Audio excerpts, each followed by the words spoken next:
This was an incredible event.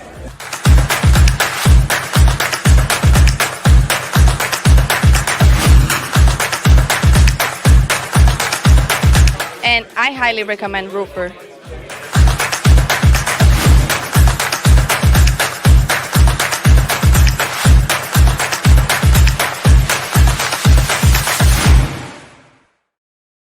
Welcome everybody to another edition of Rise Spotlight Speaker. Today I am joined by Erik L. Roofr Villareal from Texas Family Roofing. How's it going, dude? I did a good job. It's going great. It's going great. And that's a long name there. Right. You know what?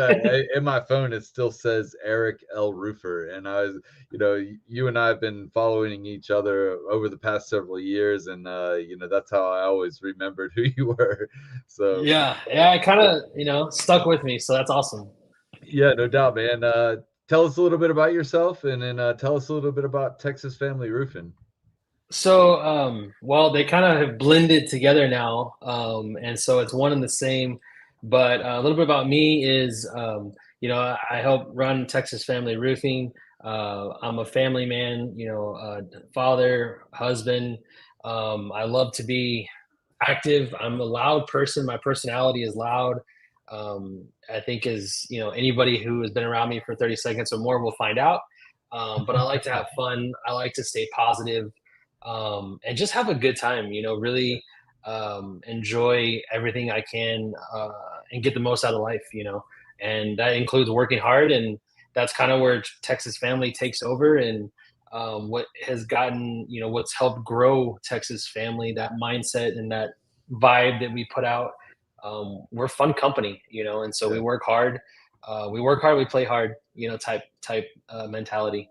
That's awesome. Yeah, no doubt. I see you guys having fun all the time on social and in your videos, and then also in your social posts. So it's great to see.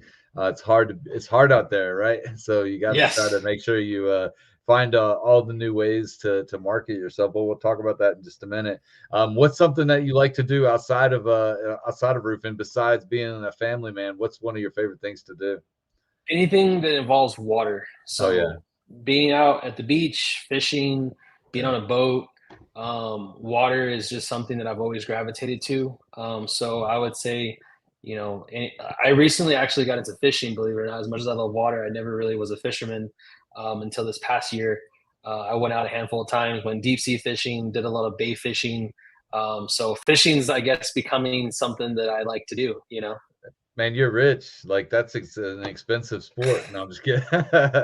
Well, I mean, I could have said golf, but Right. No, fishing is expensive though. I will say that I'm fortunate that I have friends that have boats, so I don't have a boat. I don't have that headache, but yes, it is. Even at that, it's still costly. There's a lot that is involved in it if you really want to go after it the right way. I always tell the story to my friends. Like I grew up on a farm in Virginia, right? And we had 3 ponds and then also a river that ran behind our house. And I spent all my parents' money in the 80s and 90s on Rapala lures, so trying to fish for bass. But I definitely know the whole price of fishing game. Dude, Yes. what's one of the podcasts that you're listening to right now, or a book that you recently read? So I listen. That's a lot of what I do is audiobooks and podcasts. Podcasts, I would say, the Big Stud podcast is one that I have on. Whenever I get a notification, it's always a good listen. And I've learned a lot of things outside of roofing, just business stuff. That's kind of cool. Books, I recently did a lot of the Traction, the Rocket Fuel, that whole series. And that really opened my mind to a lot of new ideas of how business should be. Yeah, no doubt. So a lot of us are roofers or roofing salesmen, and then a lot of us don't make it to the businessman side of it. So we have to keep educating ourselves to be better, or to stay past that 5-year mark. So that's just what I was going to say. If you want to grow, if you want to surpass it, that's what you have to do. Yeah, you have to keep growing and evolving. Because this place is hard. Who's somebody that you look up to and why? Man, that's always a tough question that I, often think about. There's a lot of cliche things you could say, but as ironic as it is, my dad, you know, Yeah, he actually came from business. He had a family-owned business that his parents owned and operated in Western boots and stuff like that. Um, he grew out of that and did his own thing, got into selling, and he just taught me a lot of the basics of selling that I still use today, even though I went to school and everything, that no one teaches you. yeah, Presenting yourself, presentation, um, and waking up and beating everyone else to the punch, basically. You know, uh, Stuff like that. Just basic elementary 101 that you would think is common. A lot of people to this day don't know. One of the biggest takeaways that I take from him is presentation. And as relaxed as we have all gotten in an appearance because of whatever you want to call it. It drives me nuts when I see someone with an untucked, or not untucked, but like a wrinkled shirt. yeah.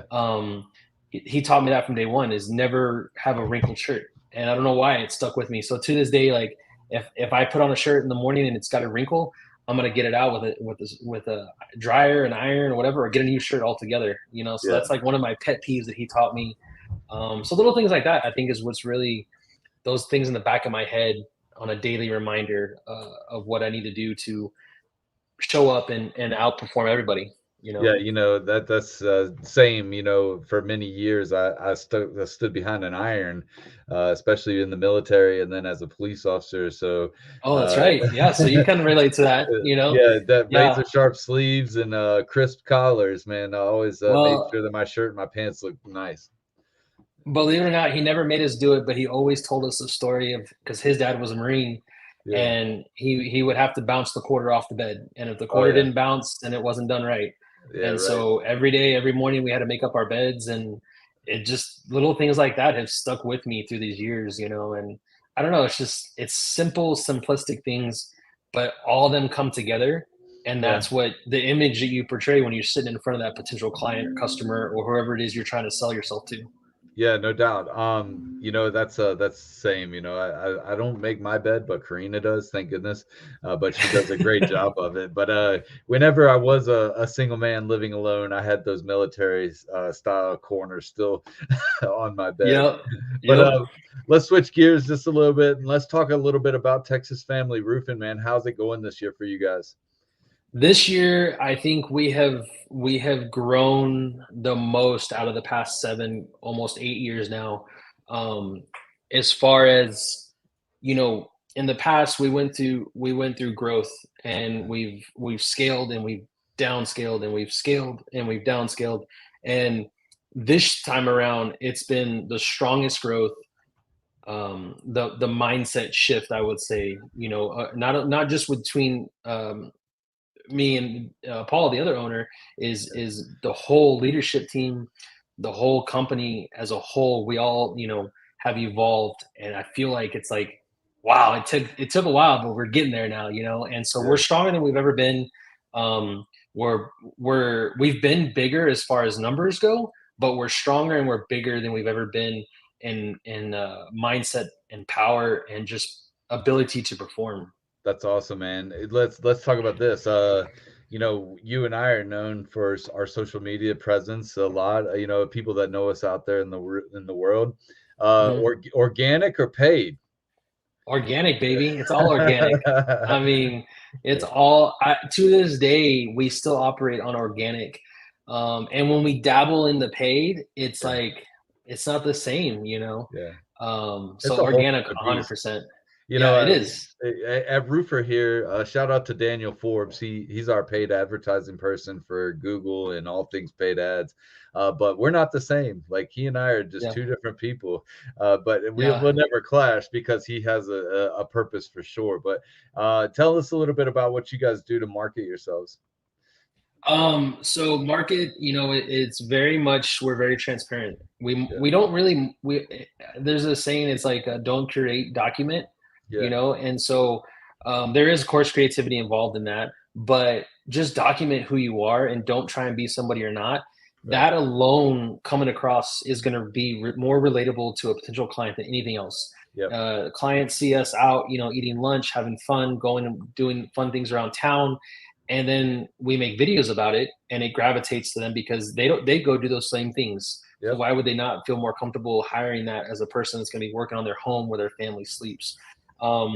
So we do a lot of, we post all the time, 24/7.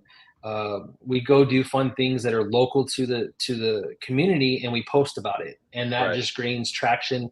And like, oh, we saw y'all at Fiesta. Hey, come help us with our roof. Right. Literally, like we got customers while we're out there partying and having fun at Fiesta because we go there all swagged out with our gear, and that's just how we roll.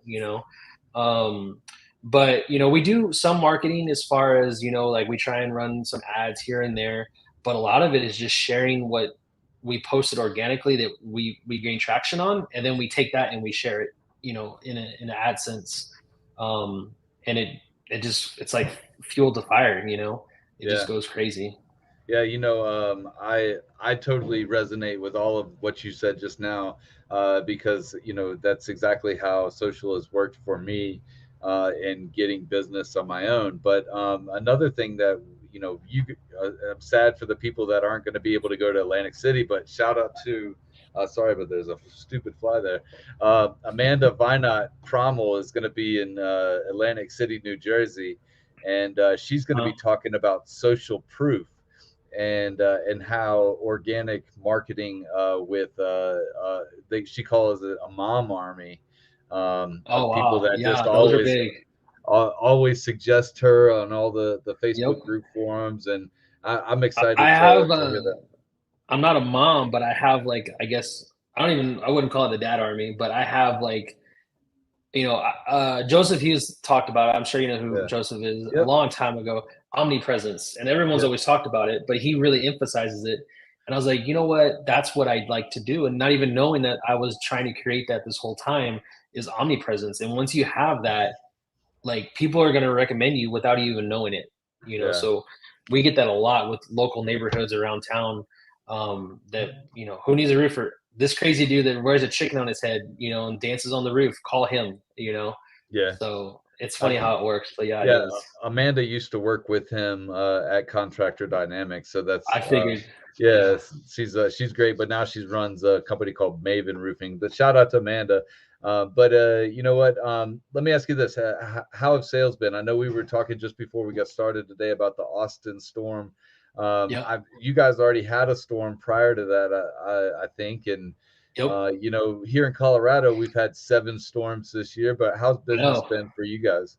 Business has been pretty damn good. One of the reasons that I got into roofing is because that, you watch enough videos of, the big names in roofing, and they always talk about how roofing is, something that someone always going to need. It's a necessity. It's an essential thing.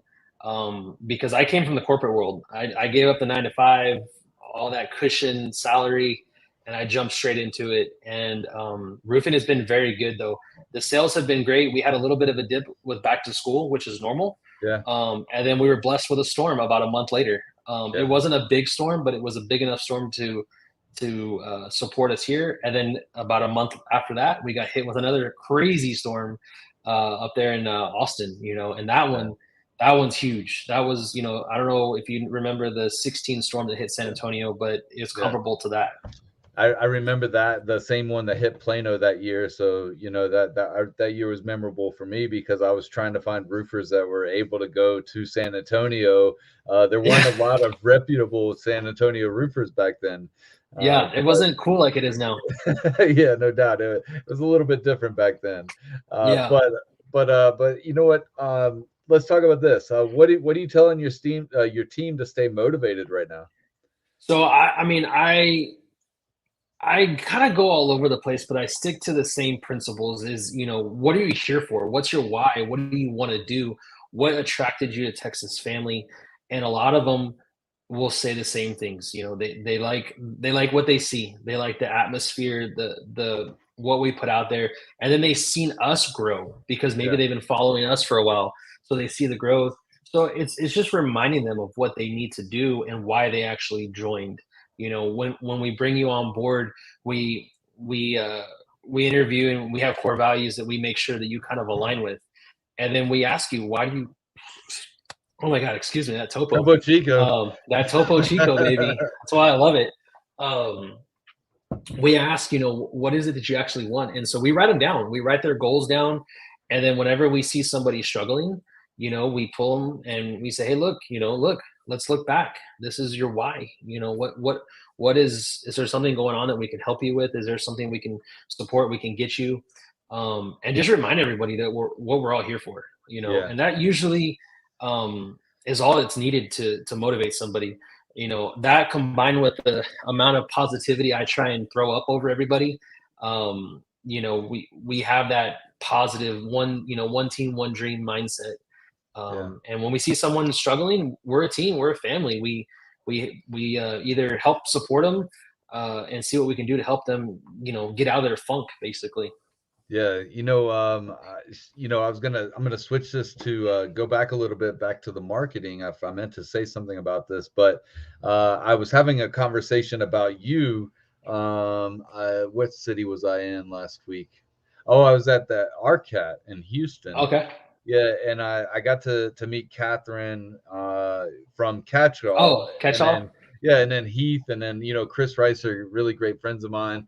And I was like, why aren't you guys sponsoring? They're like, oh yeah, we're gonna sponsor because Erik's there, and we love Erik. And so I watch your videos whenever you make one for the Catchall. But what's the Catchall been like working with? Oh, dude, I love that whole group, the team. They've been awesome. You know, we've been using the Catchall since forever. We bought it at one of the events, and we never looked back. And then I got in touch with them. I don't know if, well, I'm sure, hopefully everybody saw the Alamo thing. Yeah. That's where we initially connected. You know, and they reached out, and I was like, guys, let's keep this fun going. And that was pretty much it. You know, and to this day, I actually just signed a roof replacement because of that video. They were like, you know, we saw that Alamo thing and we want to know, like, when's it going to happen and stuff like that. And I was like, no, that was a joke. That was April Fool's joke. And they're like, what? They still thought it was a real deal. They thought that it was in the works still.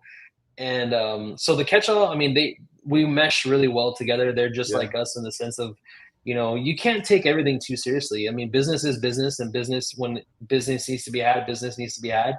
But we're not saving lives here. We're roofing, you know, so let's have some fun with it.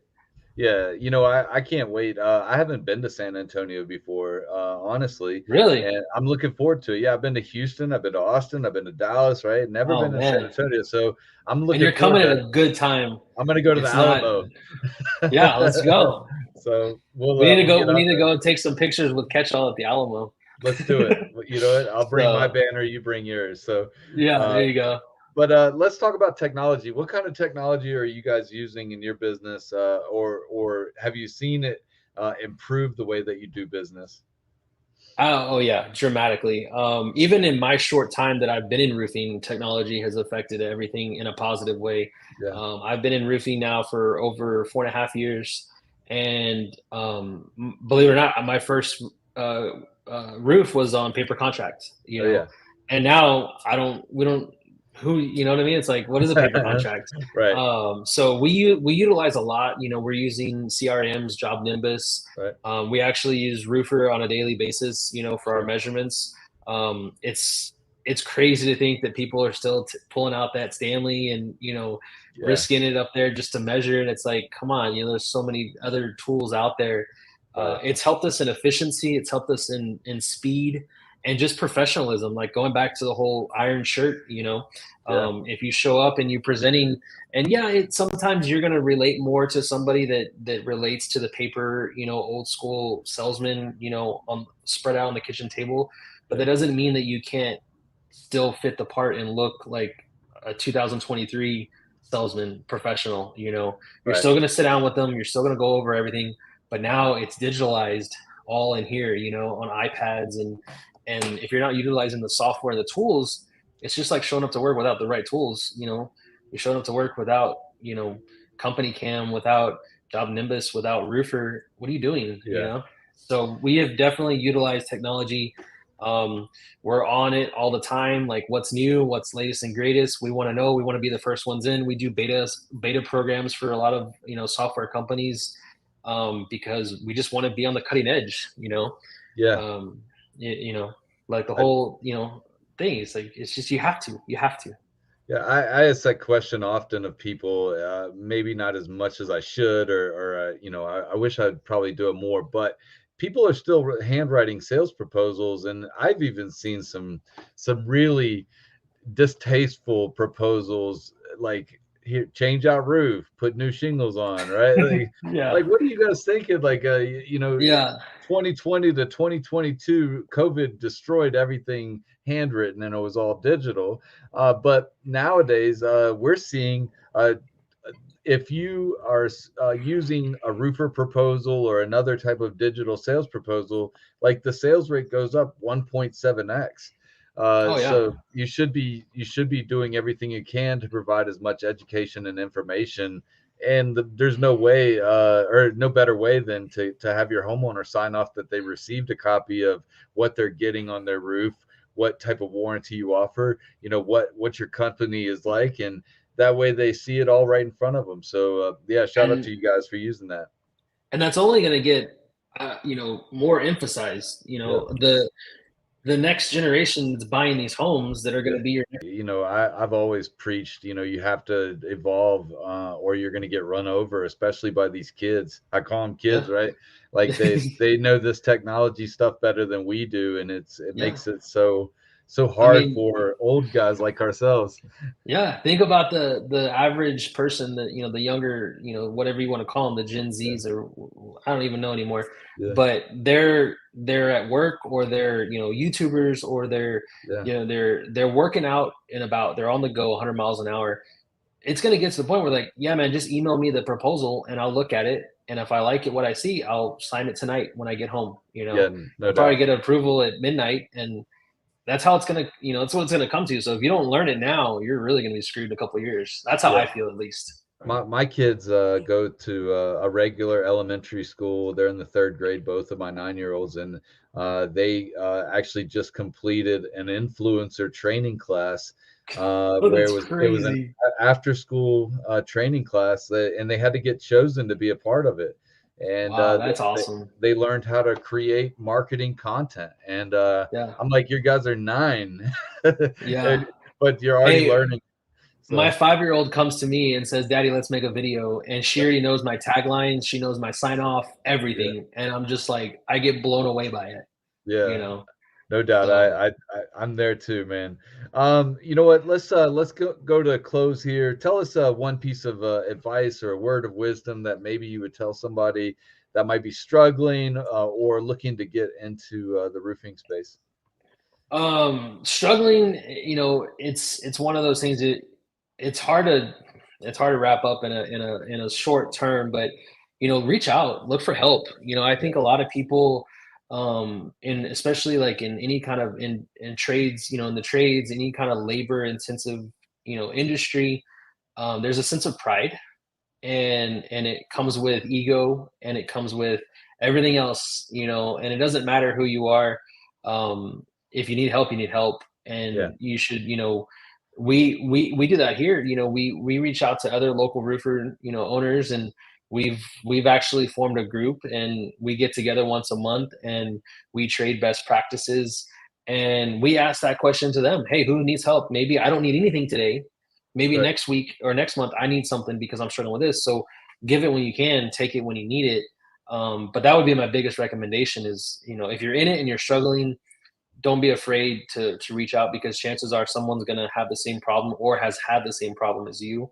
Yeah, If you're looking to get into roofing, you know, get hooked up with somebody that knows roofing, has a good reputation, that's willing to help teach you.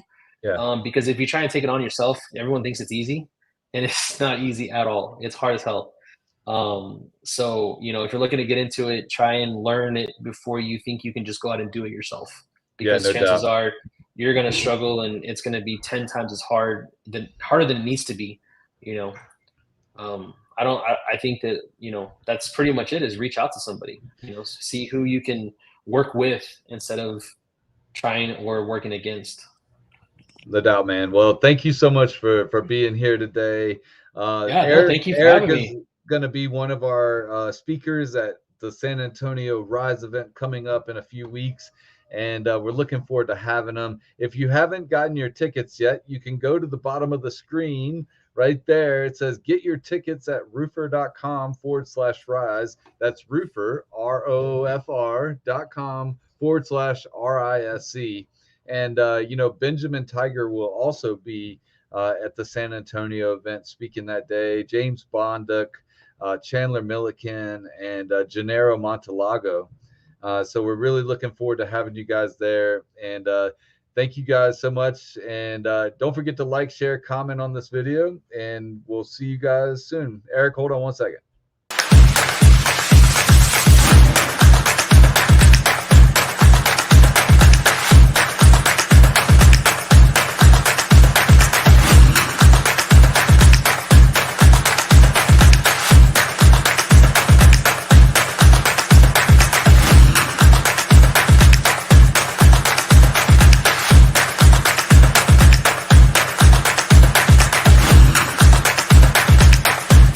This was an incredible event.